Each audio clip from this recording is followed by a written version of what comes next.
Defends his lifestyle of drug use and partying, but it all started with a radio show rant last Thursday that prompted CBS to cancel the rest of the season of his hit sitcom.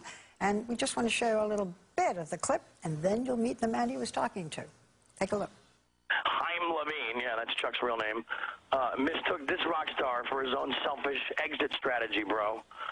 Check it, Alex. I embarrassed him in front of his children and the world by healing at a pace that his unevolved mind cannot process.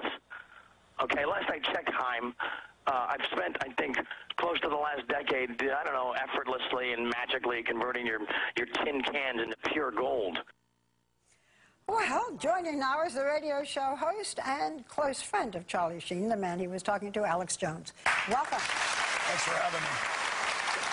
If I could just say one thing, I've known Charlie for about 6.5 years. He's never drunk alcohol, used drugs in front of me. He's been completely clean for almost a decade until about 7 months ago.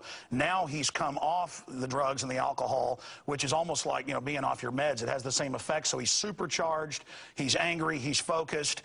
And I know that when they interviewed him at his house, because I talked to him, they interviewed him for about 2 hours, and that's a little kind of joke that's out of context. He's tired of being judged and him being held up as the ultimate demon in this world. He didn't kill 1 million people in Iraq. He wasn't involved with the takedown of Building 7 here in New York. And he thinks there's bigger devils out there than himself. And Chuck Lorre's put out a whole bunch of these cue cards while having management tell him a month ago, if you speak out against 4 episodes being cut, we're going to fire you. Then he starts putting out all of these. Chuck Lorre. He starts putting out.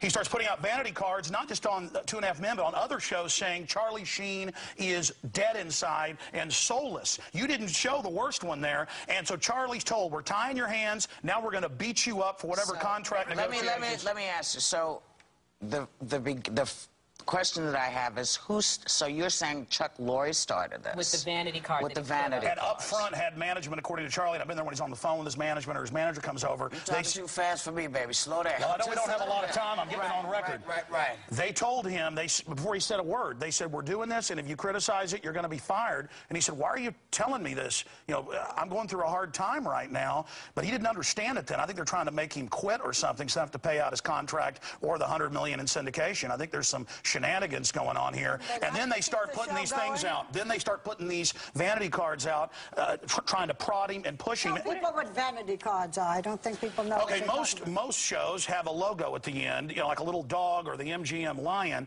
Chuck Lorre has these big write-ups at the end of his show. And imagine at the end of the show with Charlie Sheen and other CBS shows. This is on air. This is on air, saying this man is soulless. This man is dead inside. Let me ask you this. Do you think, because from that clip that we saw, a lot of people would ascertain, okay, or assume that Charlie was on drugs again. You say he wasn't. Do you think he's taking blood tests? Do you think he's... I've been at his house when they come in, take the blood, take the urine. I take your word. I was there 2 weeks ago. I hear you. Do you think he's manic depressive? I mean, as a friend, do you say, okay, this is something else? You guys are missing the boat. It's not the drugs. He's actually suffering from manic depressive disorder. Let's just remember, you know, Charlie's been a star. Charlie's been a star for 30 years, and all people know about is these episodes where he explodes. The Charlie Sheen I know is a compassionate guy who's really smart. The episodes where he explodes. I mean, he was saying, you know, this is the best thing that happened to the people who are with me. They're never going to regret it. They had the best time. You know, this is on drugs, tearing up rooms in hotels. What about that explosion? I know this. I don't use illegal drugs, but when I quit smoking, I've had a long battle with that. I feel horrible for a week, and about a week later, my wife says, please, just go back to smoking sometimes because I get so manic. And I think we have a similar physiology. A lot of people have that physiology. He was not giving it up at that point. He was on the drugs and booze. Oh, you're talking about the last few months. Do you think there's something underlying here that people are missing as a friend? I just think that he's somebody going through a hard time who got clean, and that's why I went out to California to help him. And I know that it's wrong for them to be prodding him, yes, and demonizing him and trying to make him blow up. That's actually what I believe is going on here. They should all just shake hands, bury the hatchet, come together for the crew of 2.5 Men. I want and try to support Charlie, but also Chuck Lorre, everybody else, but understand what happened. Okay. Okay. So you're worried about him. But Charlie's tired of being held up like the devil. We got the TSA putting their hand down people's pants. Infowars.com covers it all. We've got the banks bankrupting the U.S. Wait. Let's stick with Charlie, because that's way too much for me, man. Charlie is mad because he's held up with all the problems. He didn't steal $23.7 trillion like the Federal We're Reserve. just here to figure out what is happening with Charlie. That's what we're trying to figure out. And he's doing interviews now, so he has a chance to speak for himself.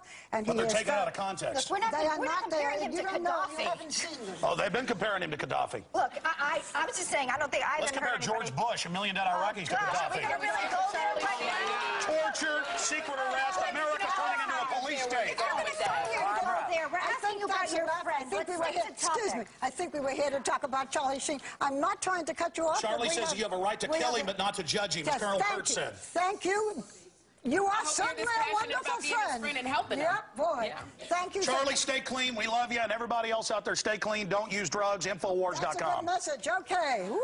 Infowars.com. All right, when we come back, our series. Chuck Lorre, quit writing those dinosaurs, buddy. We'll be right back, okay? We'll be right back.